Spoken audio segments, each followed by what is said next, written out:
Welcome back. Today we're going to be talking Rye 101. Thank you, Vanna. Rye whiskey is the other big category of American whiskey. So rye was actually the first whiskey in the United States. We've talked about this maybe a little before, but we're a nation of immigrants. Irish sky settlers came over, were settling in the Pennsylvania, Maryland area of the colonies, and they were farmers. And the farmers were whiskey drinkers. And whiskey drinkers, for sure. And what the farmers at the time were doing was they're looking for a way to preserve their crops. They wanted to make sure they lived through the winter. They wanted to make sure they had something to sell. So what they were doing is taking any excess grain, anything excess they grew, and distilling it, because it's a lot easier to transport a barrel full of whiskey than it is to transport 2 barrels or 2 wagons full of grain across the Appalachian Mountains. It doesn't spoil. It doesn't You spoil. have something to drink, you got another product. Keeps you warm in those Pennsylvania winters. I know, I'm from Amen. Pennsylvania. So that's where your rye comes from, because rye grew more naturally in the Pennsylvania, Maryland style area. As people started moving around the country, moving down to Kentucky, we start growing more corn. That's where we end up with our bourbon whiskey.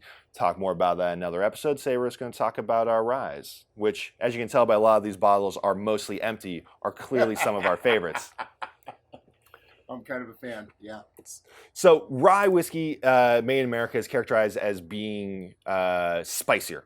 When we're talking about rye made in the United States, it follows a lot of the same rules that bourbon does in terms of its mash bill. Again, mash bill is the grains that make up your whiskey distillate. So essentially you're making a beer out of various grains, then distilling it and aging it to create whiskey. So for rye in the United States, it has to be a minimum of 51% rye. It means the other 49% can be made up of whatever grain you want. Traditionally, corn and malted barley. Corn for a little bit of sweetness, and because most ryes are now made in Kentucky where corn grows very well, and malted barley to help kickstart that fermentation process, because rye doesn't really like to ferment in the same way. It's not as easy. It doesn't have as much readily available sugars. Yeah. It's much harder to work with, which is partially why it started to die out after Prohibition. It was harder to work with, and also flavor profiles and taste changed. And even some distilleries that make a lot of bourbon will source out for their rye, because you have to constantly clean that pot or column, because that rye is so sticky and sticks to the side, so it's kind of easier to farm it out. Absolutely. After, like we said, most ryes are now made in Kentucky, much like most of your bourbon is, but they're being made all across the country. But the rules for that, going back to, are again similar to bourbon. So 51% rye, cannot be distilled to higher than 160 proof, cannot go into the barrel higher than 125, and has to be what, Max? Strength. Before that, has to be a brand new, freshly charred white oak barrel for aging every single time. That's why you're still getting a lot of barrel presence, still getting a lot of vanilla and caramel, and these other oaky flavors that we get in American whiskey. Just has a lot bigger of a spice backbone. And when we're saying spice, not necessarily heat. Right. Talking white pepper, baking spices, nutmeg, just more Cinnamons, of a... vanilla, Absolutely. all that. And it's easier to remember, just as a little cheat in your head, that bourbon and rye, the basic rules for it are just simply bourbon is 51, and then you flip it for rye, 51% rye. Yeah. And then that's your mash bill. So the reason we are talking about ryes, though, is because in the past 10, 15 years, there has been a huge resurgence of ryes in the area, which is amazing for a category that was nearly dead. When you look back about 15 years ago, there were maybe 3 rye brands still left kicking around: Old Overholt, Rittenhouse, and Wild Turkey. These were what are known nowadays as barely legal ryes, because they were just kind of keeping the brands alive. The rye content would shrink and shrink and shrink until they got to only 51%, that legal minimum. Doesn't mean they're not still big, spicy, and rye forward. Just means that for a lot of modern palates, with the introduction of, say, 95% ryes, people don't necessarily like them in that same spice characteristic. Right, and there's not a whole lot of ryes that are in that in-between area. So you have them at 51, 52% rye, and then you have 95 and 100% ryes, and there's very few that are kind of in that middle ground of 65 to 70. And it's funny that we have no 95% ryes on the table right now. But that being said, that's one of the great things about rye right now, is that there is this amazing opportunity for experimentation and reinvention. One of the things about American whiskey that's interesting is that most places use a proprietary mash bill. They're playing around with the grains that go into their whiskey versus Scotch, which plays around with the barrel that gives their flavor to it. Because most of the flavor of your whiskey comes from your barrel. But in United States law, every whiskey, if you want to be a straight rye and a straight bourbon, has to use the same type of barrel, which means you're getting the same finishing flavors. Right. Which means that if you wanted to taste different and unique, you have to have a different starting flavor.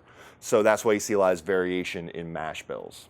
Which is why some of these new guys that are coming out that are distillers out of, Maryland that's opening up again, or California or Colorado, all over. Yeah. They're almost all doing a different mash bill than these guys are. Yeah. They're doing that 95 to 100%. Yeah. And they're doing different barrels. Yeah, they'll play around with it because they don't want to compete directly. Yeah, And I love they're that experimenting, doing different things. Like the Yeah. Sonoma County Distilling is doing some phenomenal work with malted and unmalted rye, cherry wood smoked barley, all these different flavors. Great stuff. One of my personal favorites is again down at Leopold. They're resurrecting the Maryland style of rye, which used to be the other big competitor for rye styles. You had the Pennsylvania, big, bold, spicy is what we have left, and the Maryland, which tend to be characterized by more fruit forward, more chewy. Those are the ryes that Prohibition really killed because consolidation brought everything together. And why in the world would you make two different mash bills for one product when no one's drinking it anyway? So it's really cool to see a lot of these old things coming back in a new way. Who knows if they taste the way they did, but honestly, I don't really want the things that I'm drinking to be tasting like they did before Prohibition. There's a great thing about trying to be historically accurate and figure out what our forefathers would have been drinking, and I love that and finding the same mash bill. But honestly, I think the distillers have improved. They're getting better. The product's better. So if they're doing a nicer version of what my grandfather was drinking, I'm okay with that. Yeah. Grandpa had good taste, but he also went blind pretty early. And that's where we're getting to this really cool point where there's experimentation that is historically driven, that is giving us a lot of new variety. And I am personally excited to drink all of it. Separate glasses. But no straws. Never straws. Never straws. Well, Kill Max, dolphins. I'm going to start with this one. Okay. Oh, do you want some? Oh, God, yeah. All right. Well, we sit over here and wax a little more poetically about rye. If you wanted to come in and see one of us, Max, where could they find you? I'm in Santa Monica at the Chestnut Club. Do a Tuesdays whiskey corner, very informal. Let's just come on in, drink, and talk about whiskey. Where are you? I'm on the internet yelling at you on a place called BottledandBondLA.com, where I go very deep and in-depth on history, tasting notes, and just a lot of Whiskey Wednesdays and different cocktails. So until next time, drink up. Fuck, this is good. Yeah, don't leave me hanging. Russell.